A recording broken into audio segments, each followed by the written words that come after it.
Eu imagino que você já tenha visto a primeira parte desse vídeo em que eu falo sobre as estratégias de introdução mais fáceis, mais práticas e mais rápidas de serem feitas.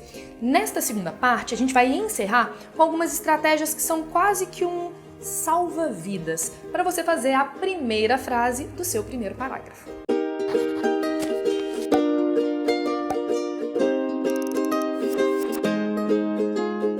Oi pessoal, eu sou a Jana Rabelo e eu estou aqui salvando a sua redação.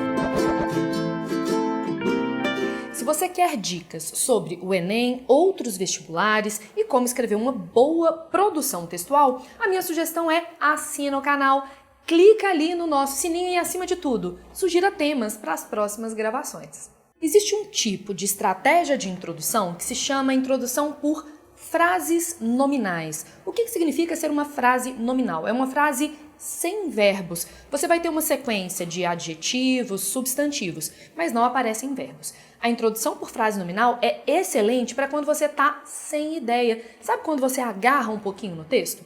Por quê? Ela tem uma certa fórmula, uma estrutura básica que pode ser, óbvio, modificada, mas que sempre é mais ou menos a mesma coisa. Essa estrutura eu chamo de x, y, z, ponto final e frase resumo. Vamos entender o que é isso. Esse x, y, z pode ser uma sequência das causas do tema, das consequências do tema ou, às vezes, exemplos do tema. E a frase resumo é o que junta o x, y, z e faz um gancho com o tema sobre o qual nós estamos escrevendo. Vamos pensar agora em alguns exemplos. Se eu estou escrevendo, por exemplo, sobre a crise no sistema carcerário brasileiro, eu posso mostrar quais são os tipos de causas dessa situação. Então eu coloco superlotação, vírgula, infraestrutura precária, vírgula, sucateamento do sistema, ponto. Diversas são as causas da crise dos presídios brasileiros. Na hora em que eu faço isso, eu já coloco quais serão as causas que posteriormente serão exploradas no nosso desenvolvimento. Usando o mesmo tema, a gente poderia, por exemplo, fazer as manifestações do tema. Como assim manifestações? Eu posso pensar em exemplos que demonstram que há uma crise no sistema carcerário brasileiro. E aí ficaria mais ou menos assim: Carandiru, Alcaçuz, Pedrinhas, ponto. Diversos são os casos de rebeliões em prisões brasileiras que demonstram a profunda crise em que se encontra o nosso sistema prisional. Nesse caso, o que eu fiz? Peguei 3 casos famosos de rebeliões que se desdobraram em episódios de extrema violência, o caso de Alcaçuz, de Pedrinhas e do Carandiru, e coloquei esses 3 exemplos para mostrar que as prisões brasileiras não estão funcionando. Momento merchan. Aqui no nosso canal tem uma proposta de redação sobre crise no sistema carcerário toda comentada. Então o que eu sugiro? Assine o canal, comente outros temas e, acima de tudo, clica no sininho para você receber todas as notificações dos nossos novos vídeos. Por fim, você pode fazer frases nominais em que você mostre as consequências, os desdobramentos do tema. Então a gente está falando, por exemplo, sobre a questão do lixo no Brasil. Eu poderia fazer uma introdução do tipo consequências sociais, ambientais e econômicas, ponto.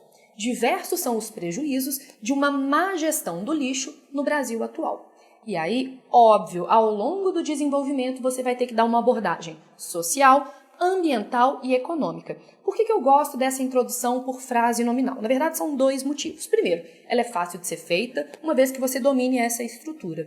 Segundo motivo, como você necessariamente segue o enredo dado pelas frases nominais, você garante para o seu corretor que fique explícito o chamado projeto de texto. O seu corretor vai perceber que a primeira frase do seu texto, o gancho, a introdução, tem tudo a ver com a problematização que é feita ao longo do desenvolvimento. O seu texto, portanto, se mostra muito coerente argumentativamente e provavelmente você vai ter uma nota bem satisfatória na competência 3, que avalia a coerência e a fundamentação dos seus argumentos.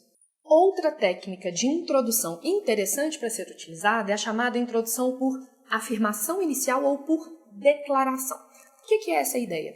A sua primeira frase do texto, o seu gancho, o inicinho da sua redação já apresenta uma opinião bem explícita sobre aquele tema. Essa estratégia é muito comum, por exemplo, em artigos de opinião. Então fica uma dica, se você vai fazer um vestibular em que caem artigos de opinião, fazer a introdução por afirmação inicial ou declaração é bastante positivo. O que você faz nesse tipo de introdução? A sua primeira frase já antecipa qual é o posicionamento apresentado. Então a gente está discutindo, por exemplo, alguma coisa como a necessidade do combate à gordofobia no Brasil. E aí a minha primeira frase seria alguma coisa do tipo: uma das formas de preconceito mais negligenciadas no Brasil contemporâneo é a gordofobia. Você percebeu que essa frase já é muito explícita, muito posicionada? E aí o que é interessante é que, depois dessa frase já muito explícita e muito posicionada, você já coloque a sua tese. Olha quão afirmativo, assertivo seria um texto assim. Esse tipo de introdução é sensacional para aqueles alunos que recebem às vezes um texto, uma observação do tipo: deixe clara a sua opinião, ou tese pouco explícita.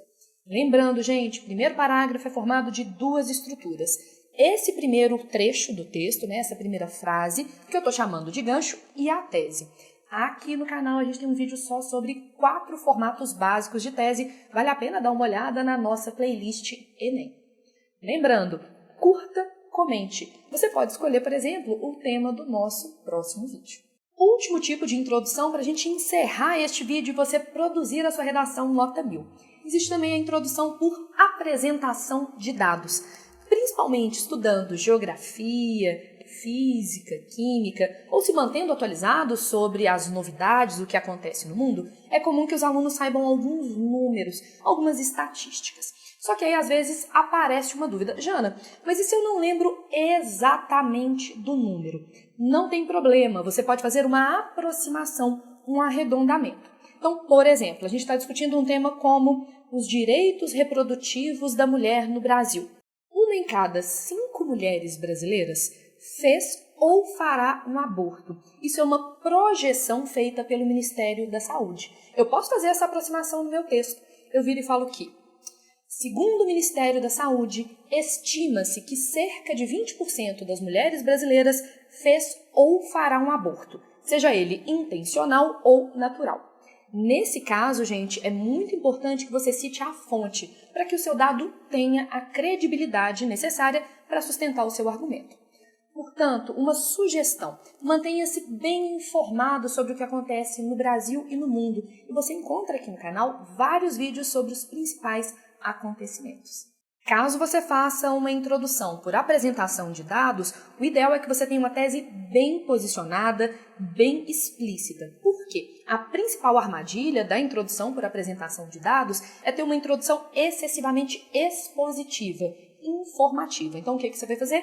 Caprichar no uso de advérbios, de adjetivos e de palavras de opinião, para que predomine o seu posicionamento e que os dados apresentados sejam apenas a fundamentação do seu argumento. Neste vídeo, você viu algumas estratégias de introdução para o seu texto no formato Enem, mas que pode ser utilizado para outros modelos de prova também.